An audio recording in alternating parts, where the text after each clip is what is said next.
और दादा पंडित जी जितनी करकसा जानते हैं आप? नहीं जाना। हाँ हम बताएंगे। माताओं बहनों में कोई जानता करकसा किसे कहते हैं?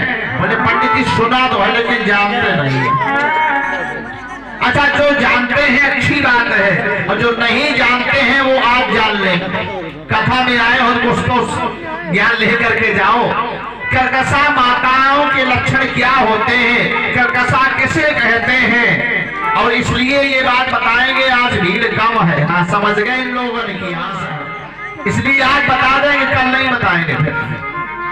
तो करकसा माताओं के क्या लक्षण होते हैं ये हम अभी बताएंगे, पहली बात। दूसरी बात, ये लक्षण सुन के आप खुद भी जान जाओगे यह करकसा है कि सुलक्षणा है। समझ गए?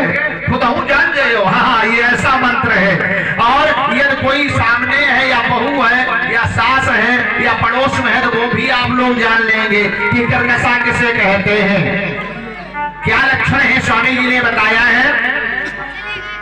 सास को देखे, ध्यान से सुनना, सास को देखे जवाई ले, और ननद को देखे डाकनी सी डरावती है। अच्छा सास को देखे तो या सास या देख रही बहू नहीं जो शेरनी बैठी है, समझ लो। सास को देखे सिंघनी सी जवाई ले, और ननद को देखे डाकनी सी डरावती है।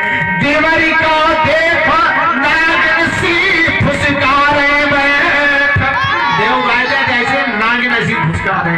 देवरी को देख नागिन सी फुसकारे बैठ, और पति को देखे खाओ खाओ कर धाती है। बोले तो पति को देख खाओ खाओ कर घाती। तीन कथानाएं और है। जे करकसा को बुद्धनी कुलक्षणी दुर्बुद्धनी, देख लो विशेषण स्वामी जी ने लगाए। जे करकसा को बुद्धनी कुलक्षणी दुर्बुद्धनी, अब कर्म के फूटे नर तिनके घर जाती है।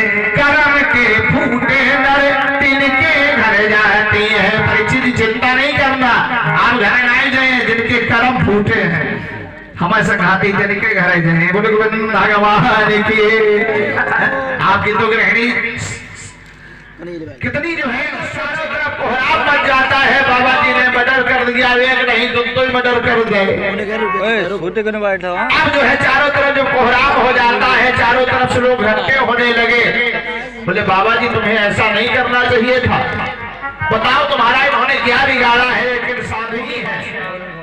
धीरे धीरे ये खबर वहां पहुंची, कहा इनके घर पर।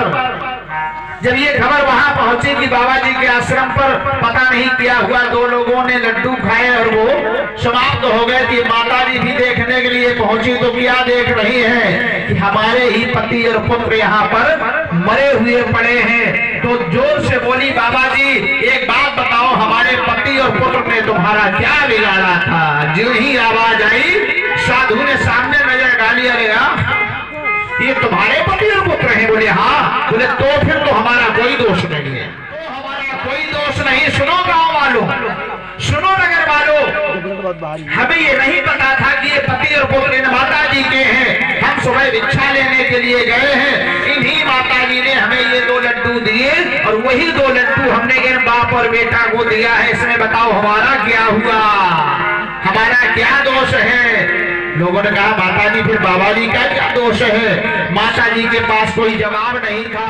कि प्रभु हमसे अपराध हो गया है, गलती हो गई है। महात्मा तपस्वी थे, बोले जाओ अब किसी के साथ ऐसा नहीं करना जो तुमने हमारे साथ किया है। महात्मा ने अपनी तपस्या के बल से उन्हें फिर जीवन दान दिया।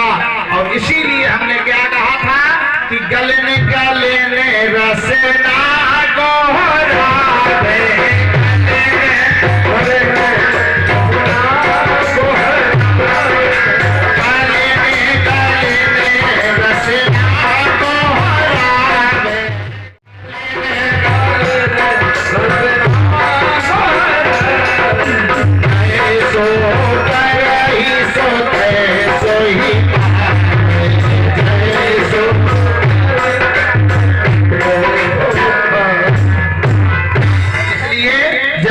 करोगे वैसा ही फल मिलेगा, इसमें कोई संदेह नहीं है।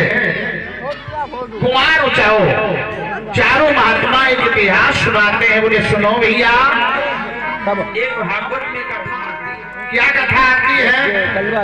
बोले तुंगभद्रा तटे पूर्वम उत्तरवत्तन, एक तुंगभद्रा नदी है, उस नदी के किनारे पर एक गांव है, उस गांव का नाम है उत्तरवत्तन।